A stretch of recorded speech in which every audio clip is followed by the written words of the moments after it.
Stocky with Aaron Cluley and Jay Williams. 3 friends who are all in very different stages of life and know the importance of having honest, loving women around you. When we need a little extra help, we call up Miss Joyce and we ask her. Sometimes you just need to talk about life with your girlfriends. So consider yourself one of us.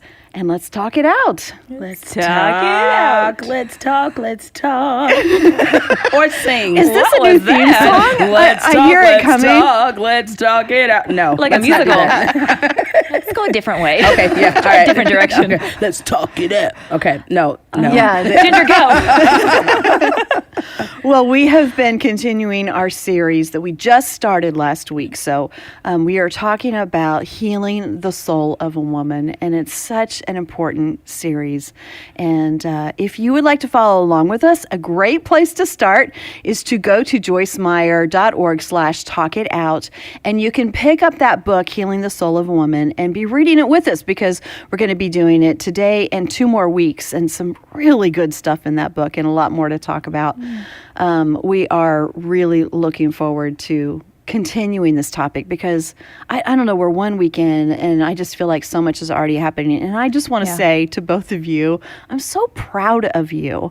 The things that you both shared last week, thank you. We're just, I don't know, they just touched me. I think a lot of other people too. Mm-hmm. And you were just both really honest and open, and I just appreciate your hearts to do that very much. You. Yeah, thank you. You know what? I feel like the process of healing is actually getting it out, and talking about it. The more you talk about it, the less power you give the enemy, honestly. That is you very just true. really take away the power of the secret. Joyce talks about like how secrets can hold you back and be the most painful thing. Yeah. So the more I talk about it, the more free I get. I also like what you just said, that it's a process of healing, that this is not an overnight thing. And even when we all finish reading this book, it's not like we're done. Yeah. I got my healing, I'm good to go. Yeah. But this is something that we have to continue in as a journey of healing as we go through life. And yes. I remember like a few years ago, I couldn't talk about half the things I talked about last week without even just being emotional. So now I'm at a place now where it's like I can talk about it. I feel freer, and it's still... Which is a big step. It's a huge step. Yeah. I don't feel like, I'm completely over it because it's my story and I still have an emotional attachment to it. But now I feel a lot better. It's amazing to watch you talk about it because you have... I don't know if you know this, you deliver. You talk about it with such peace and calmness. There's a peace in there when you're sharing, and that's probably because of what God is doing inside of you. Yeah. And doesn't make it easier what you're going through, and it doesn't make that process of healing easy. But when you are doing this with the Lord, He's going to just give you that peace inside as you walk through it. Yeah, it surpasses understanding because I don't get it, but I know it's the Lord, but I know it took a willingness of me to be vulnerable and to talk about it with friends and allow God to heal me. Yeah. So, just like it did Joyce at some point. Yeah. It's that way for everyone. Mm-hmm. Yeah. And we were talking about the fact that this is a topic that is absolutely applicable to everyone. Yeah, it really because is. we do all have different things in our lives. Yeah. And in the book, there's a list of different things, whether it's any kind of abuse, whether it is losing a loved one, whether it's rejection, whether it's an illness, dealing with cancer, a divorce, being single sometimes, can be hard if that's not what your heart has desired. There are so many wounds, losing a child, so many wounds that everybody has to deal with in different ways, but God is able to do all of that, whatever that wound is. And even if it's something that you think is insignificant, maybe it's something that someone said to you that you just can't let go of. It's not insignificant in God's eyes. Yeah. What's real interesting about that list in the book, when I was reading that, I put check marks next to the ones that I deal with.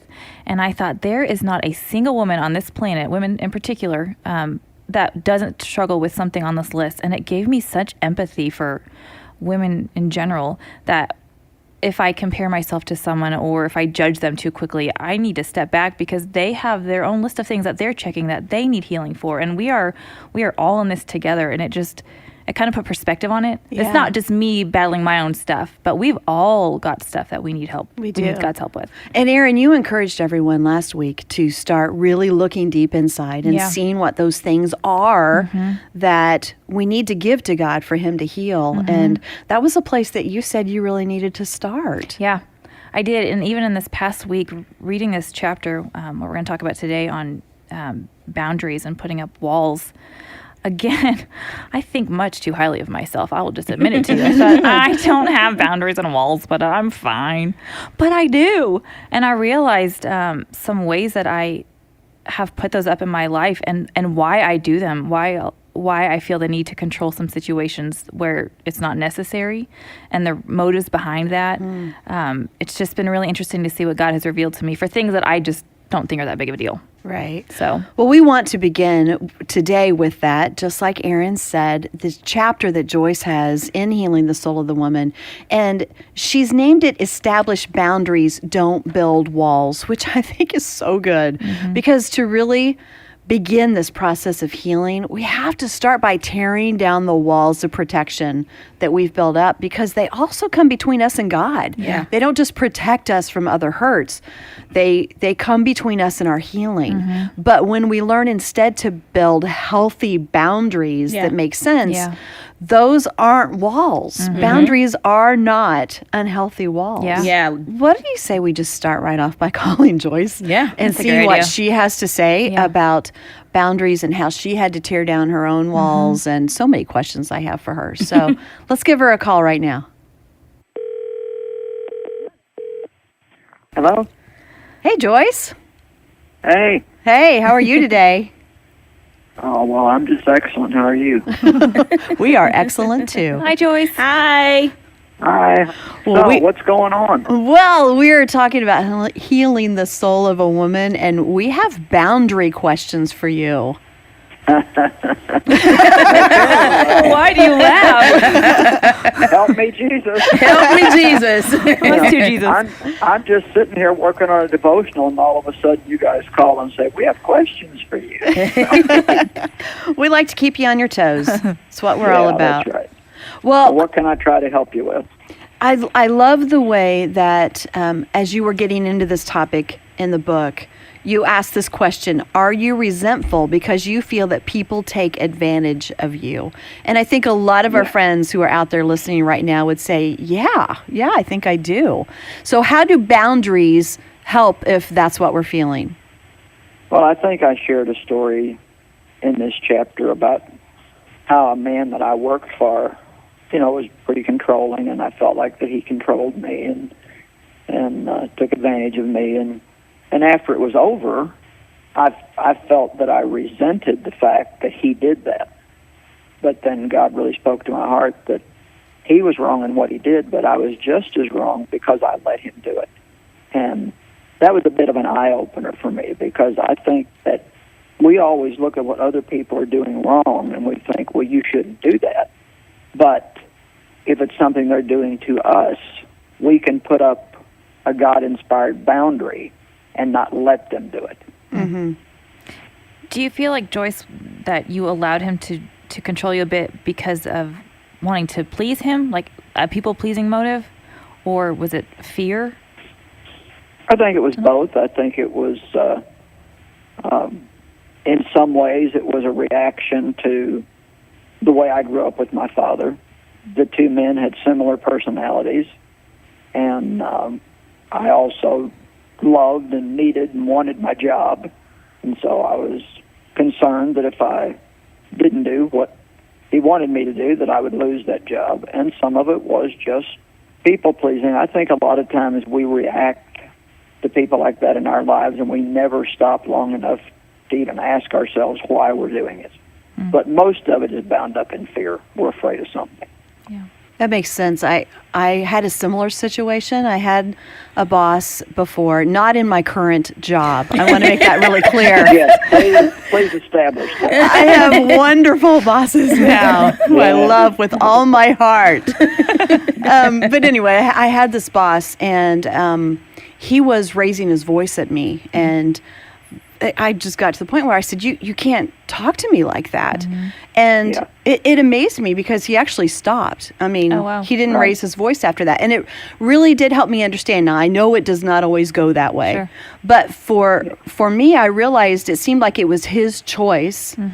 But it was also, like you said, Joyce, partially my choice. Yeah. Because when I said, I'm not going to work this way, then I set a boundary, and he agreed to it, which was and, wonderful. To be honest, most bullies really want somebody to stand up to them. They don't respect people who don't stand up to them, and they will keep pushing people around as long as somebody lets them do it. But there's a part of them that's just thinking, I really wish you would stand up to me. And I think any time that you do stand up to someone that has manipulated or controlled you, and I think it's important to bring this point out, you do take a chance on losing something. Yeah, it's risky. Because they may not respond in a good way. But even if you lose something, or even if you lose someone out of your life, there's no friendship or relationship that's worth letting somebody manipulate and control you. We're called to be God pleasers, not to be people pleasers. Yeah. And I also want to say that the longer you let something like this go on, the harder it is to break the pattern. It's very wise to set boundaries in relationships early on. We have a God-given responsibility to stand up to people in a godly way. And sadly, what a lot of people do that are being mistreated, like I'll take my relationship with my dad as an example, because he sexually, mentally, physically abused me. I began to make promises to myself that nobody was ever going to hurt me again. Nobody was ever going to tell me what to do again. I was never going to get in a position where I needed anybody again. Well, I had made a lot of promises to myself that when I started trying to keep those promises in everyday life, it made it next to impossible for me to have any kind of healthy relationships. Yeah. Because you can't live like that. That's why I say in the book, establish boundaries, don't build walls. Yeah. Tell us more about the difference between those two. Well, if you build, let's just say, for example, if you're having an argument with your husband, you're all three married, so I'm sure that surely one out of the three of you have had the experience. I've never had an argument. I guess just you, Jay. I have. Yeah. Thanks, Jay. One person tells the truth. On my way to the podcast. All right. Let's just say that you're having an argument with somebody, and the argument ends, but you feel like it didn't end in your favor, that the other person, didn't treat you right, they didn't listen or whatever. Well, if you're anything like me and you take the time to sense it, you can feel a wall go up. And the first thing you want to do is get away from them, get in another room, not talk to them. Yeah. You just want to isolate yourself and get in a position where they can't hurt you again. And what God has taught me is if I build that wall, I'm the only one that can tear it down. And the only way for me to tear it down is to put my trust in God that He'll take care of me. That's really So important. instead of trusting me to take care of me. And that doesn't mean I don't confront situations that need to be confronted. But to be honest, you have to have the right timing to confront somebody. Yeah. If you just do it when you feel like doing it, it may be the wrong time, and it may not turn out good at all. And I've found that even in my relationship with my husband, if I need to talk to him about something that I think could be explosive, I've learned don't ever do it without praying, and wait till I can sense that the timing is right. And it's amazing what a difference that makes. I like to also make sure that Mike has had food. He's eaten. That's a good idea. Tends to go well when he's not hungry. Yeah, on a full stomach. Yeah. That's a very good But idea. so many people have walls built around themselves thinking of protecting themselves. But all they're really doing is isolating themselves, and they're really in a self-care mode. They're going to take care of themselves and make sure that they don't get hurt. But you can't love without taking a chance on getting hurt. Yeah. So any one of us that's in a relationship, you will get hurt at some time or another. yeah, exactly. So that first step, I guess, of tearing down the walls, how important is that to allowing the healing to begin in your life?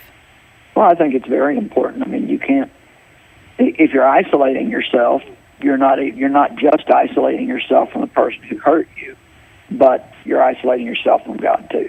You have to let God in. You have to say, well, okay, I got hurt, and I don't think it was fair, but you're my vindicator, and so I'm going to put this in your hands. I'm going to bring this wall down, and you have to know when you do it that you may get your feelings hurt again. And if you do, then you trust God to heal you. We always have the healer living inside of us, and so it's amazing how things change when we start really leaning on God for everything instead of just going to Him for emergencies. I kind of found out if I live like I'm always in an emergency, then I don't have as many problems. Yeah. That's good. One other thing I can say is don't use prayer as an excuse to not deal with things yourself, too. Oh, That's yeah. so We good. want to pray first, Yep. but that doesn't mean that you just sit back and wait for God to change everything. Yeah. That's really Yeah, good. I'm not done praying. I can't deal with it yet. Avoiding that confrontation. Yeah. Yeah, I'm like, well, what are you going to do about this situation? Well, I'm praying about it. Well, that's good, but has God told you to do something? If you let somebody mistreat you for a long period of time or control you got to realize that you have a part in it and you've established a pattern with them.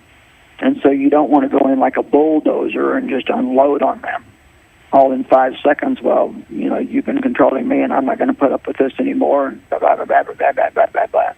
It's best to just sit down with somebody and say, look, maybe you haven't even meant to do it, but I feel like that I don't really have freedom, that you control and manipulate me. And if it's my fault, I'm sorry, but we just need to establish some new guidelines. Yeah. I like the humility in what you say, that we do have a part to play in it ourselves and apologize for what we need to apologize for. Yeah. That's good. Yep. That's really helpful. Like I said, not everybody does it on purpose. I mean, some people Yeah. are just really strong-willed. And if they have somebody like, I'm very much okay, let's take action and get something done. So let's just say that I go shopping with 5 women, and they're all just, pediddling around and not really, one's going in one direction and one's going in another direction. I don't have to be invited to take over the group and give. Yeah, I'll say, okay, girls, let's do this. Who wants to go here? Who wants to go there? Let's meet back here at such and such a time. Love it. Because I can't stand just lollygagging around and not, doing nothing. Now, some other people love that, and if you do, don't ask me to go. I have a harder time with that. Yeah, one of the most freeing things that I remember reading, it was on a post from Instagram, from your page, Joyce, and it was a piece from your Confident Woman devotional about stop pretending, like being okay not having everybody be your friend. Like it's not an unchristian principle, and sometimes we avoid confrontation because we don't want to lose a friend. Yeah. And if this person is truly your friend, don't you agree that if they really love you, they'll understand and you'll come to a mutual agreement and accountability so you can, ultimately have change. But it's okay to not have certain people be your friend. And that was so freeing to me. And absolutely, I don't even want friends that aren't going to respect me enough to give me the freedom to be led by the Holy Spirit. Yeah. It's good. And to be honest with you, some people you won't be able to be friends with because they just have a strong personality that has not been tempered. They've not allowed God to temper it and bring it into balance, and they really don't know how to be in relationships without being in control. And you're not helping them or yourself by letting them continue in that way. Like I think about my mom, and boy, she should have confronted my dad. She should have done it for herself. She should have done it for my brother. She should have done it for me. But she didn't because she was afraid. And she ended up she never really had a life. Yeah. And it's sad. It's really sad that, you let somebody else that's just selfish and self-centered steal your life. So, well, I'm sure you girls have got a lot of other good things to talk about, and so. Well, those are great encouragements. Thank you. Really helpful. Thank you. And next time we shop, I'll try to go faster. Ginger's the one slowing you down. Yeah, that's right. I'm going out with you Saturday, so now you know you've got to keep in step. No padiddling around. I will keep it moving. We'll practice. All right. Thank you. Thank you. Love you, girls. Love you. too, Bye. Joyce. So some of the things that she was talking about are just such great practical, biblical answers to a lot of the things that we deal with. Yeah. A lot of the things that do impact our souls, that do create those wounds, are things that we need to be more forthcoming in addressing ourselves. Sure. But that is not easy. Yeah, it's easier to just put up a wall versus just, addressing the Yeah. issue, because, what if the person doesn't like you, or what if they get angry, or what if, it becomes a little tense in the moment, and nobody really wants to be in that position. But No. like I was saying earlier, it ultimately brings forth, if that person wants to have a resolution, and even if they don't, sometimes you have to confront people that aren't even Christian. Like if it is a secular job, or someone, someone in your family that's not Christian. Yeah. But it's okay to, like she said, stand up for yourself and be bold in that moment. And it's not like all Christians do it right either. No. Yeah. So it's okay if someone's mad at you now and then.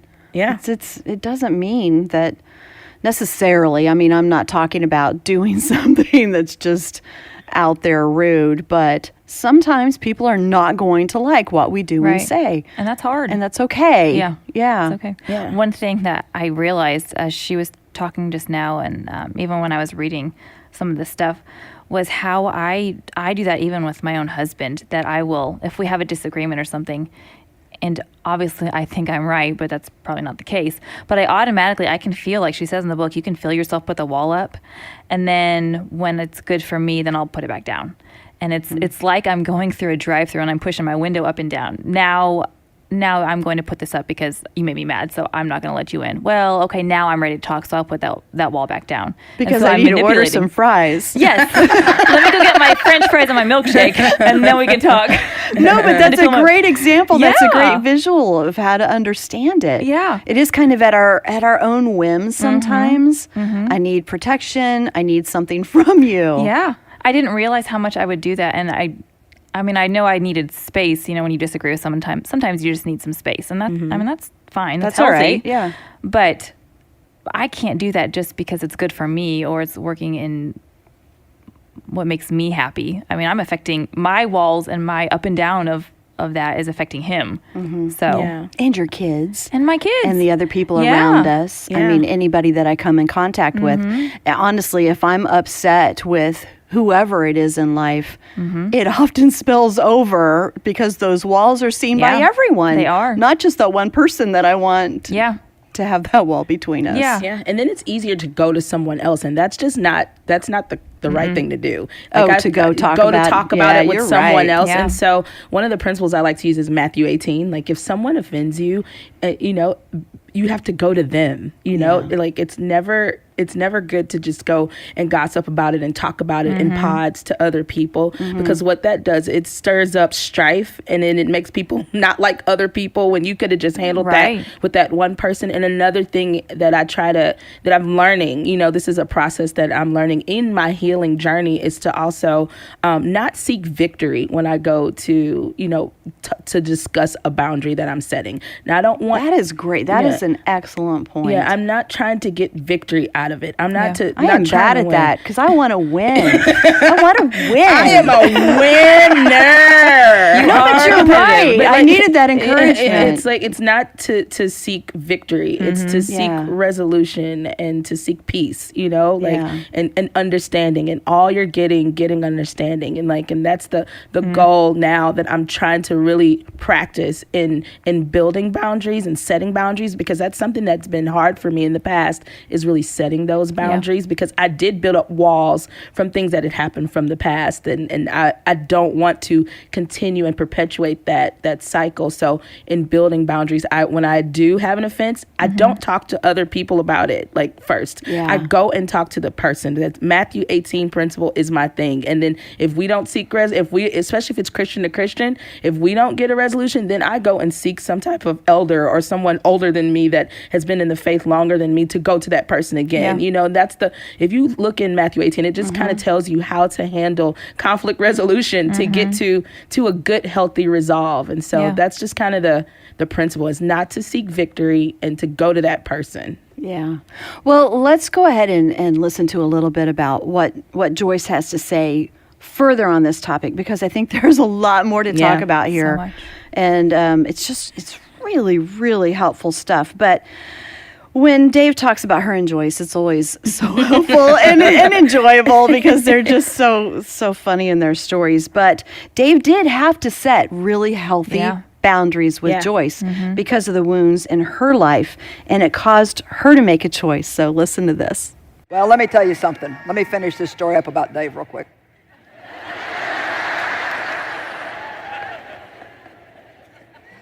You know what? I'd throw my fits. He'd confront me about something. He didn't do it in a mean way. But I mean, he would just say to me sometimes, "You're not going to control me."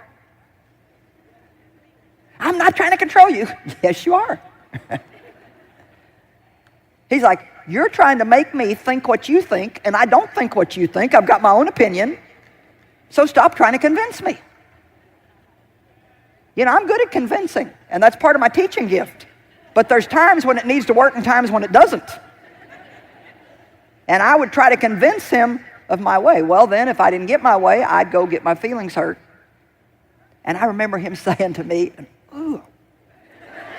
He would say to me, "I am not going to feel sorry for you." See? Come on, ladies. He would say to me, "I am not going to feel," and I thought, you don't even have a heart. You don't feel anything. You don't have any emotions. Don't you know how I was raised? Don't you know what I'm going through? Don't you understand? Come on now. Don't you understand how hard this is for me? And I just can't believe that you're treating me this way. And then I'd go to God, "Why is there always something wrong with me? You know, there are a few things wrong with him, but no, it's always me."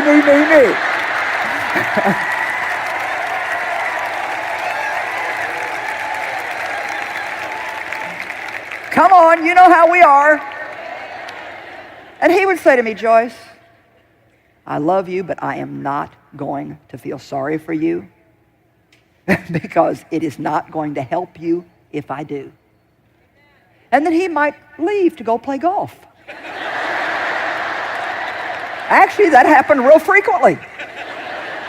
And I would just be there, just like with my soul and my, oh, yeah.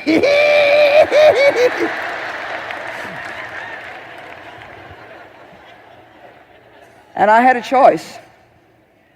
And some of you have got a choice to make today. I had a choice to keep going around and around the same stupid mountain. Round and around the same rocks. Getting in the same stupid traps over and over. Going around and around the same mountains. Another year in the wilderness. Another year in the wilderness. Or I could let God do what he wanted to do in my life. I could die to self, like the Bible says, so I could really live to and for God. The Bible says that we must die so we can really live. And Paul said, "I die daily." And what he meant was every single day of my life, I say yes to God no matter what it costs me personally. No matter how I feel about it, no matter what I think about it, whether I want to or not, I say yes to God and no to everything else. And all I'm really asking you to do in your life is stop saying yes to people when God is saying no in your heart. and stop saying no to people when God is saying yes in your heart. We need to start doing what God wants us to do and stop being people pleasers that are tiptoeing around everything in our life trying to keep everybody else fixed. I'm going to cross stitch that on a pillow. That's so good. Yeah. We have a choice to make today. Yeah. And Yeah. that's exactly what she was saying, and what great encouragement.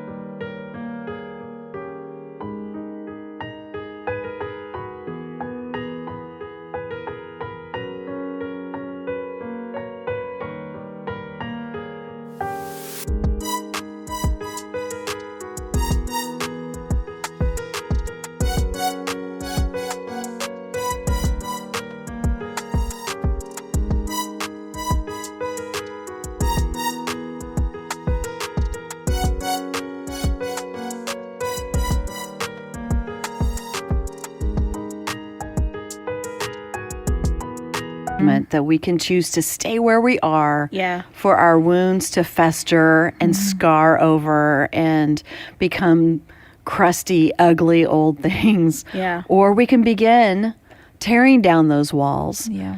establishing healthy boundaries, and letting God do what he wants to do in our lives. Yeah, yeah. I remember, I know I shared a lot last week about some wounds that I had.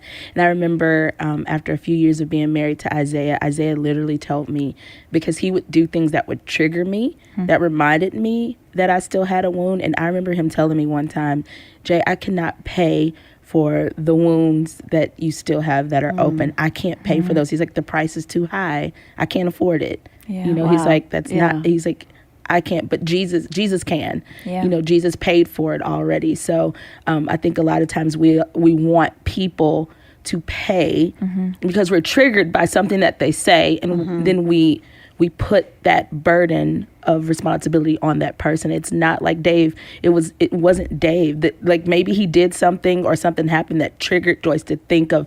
It reminded her something that happened with her father, but it wasn't his price to pay, you know. And so Right. sometimes we put that burden on the people we love or Yeah. friends, and or just random people, and we want them to pay for it. And it's too expensive for them to pay for. They don't have the context. They don't have the it's not theirs to resolve. And so that helped me a lot. And I was like, you're Yeah. awful. But it was true. I had to walk through my own process of healing and stop trying to make him pay for it. It wasn't his to pay.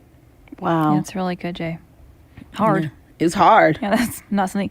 I love what she says, because no wife wants to hear their husband say that to us in the Yeah. moment. You want him to say, I'm sorry. I'm so sorry. Yeah. You're so perfect and wonderful. Come here and let me put Yes. my arms around you. And I don't think that's ever happened that way. Always after we can talk about it, but in the moment, Yeah. it's hard to hear those things, but it's truth. Yeah. And we can't expect somebody else to take care of somebody else's mistake. You know, I know that there are a lot of people listening right now, too, because of your wounds. You've built some walls up and you've protected yourself. You've protected your heart. And so with what Joyce was saying, if you can start there today by just breaking down some of those walls, that's really a great place to begin. Because in the book, Joyce says that walls of safety create isolation, and that it's easier, but it's emptier. And so if you're tired of your life feeling empty, then this is a place to start. And being part of our group, I think, is wonderful too. I mean, listening and studying this together with us, and being a part of this group, and letting God start that healing process is a beautiful place to begin. Yeah. You're our friend. Like, just know that you have friends in us. Yeah. And consider this step one in your Right. healing journey, and just know that we do love you. We pray for you. Yeah. We're on this journey with you. So we're all doing it together. We're doing it together. This is a journey, and we're being as vulnerable as possible, not because, this isn't easy. It's not easy to talk about stuff, but we're doing it because we love you and we want to be a part of this journey. So we are your friends. Yeah. So being with God's help, just walking in love, all the things that we've been talking about, following Ephesians 4:15, to speak the truth and to do it in love when we need to. And that's one beautiful aspect of our healing journey. And we're going to be talking a lot more about this in the next couple weeks. In case you're just now joining us, you can catch up on all the episodes from the first season even of Talk It Out at joycemeyer.org/talkitout. And we're only a few episodes into this season, so check that out and catch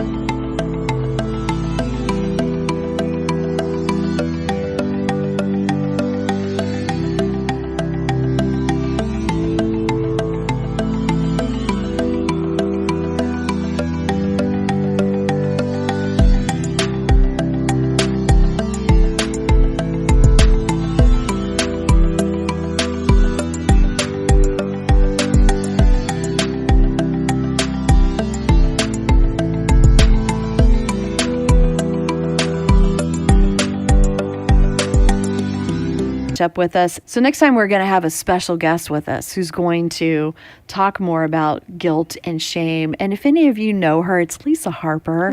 Love her. I love Lisa. She is so great. she is so great. And she has experienced this guilt and shame so much that in fact, she told her attacker that if he told anyone about what happened, that she would say he lied. Wow. That's kind of like the whole opposite. Yeah, exactly. Yeah. But that's what guilt and shame do to us. So you'll hear her story and find out more about that when we all talk together.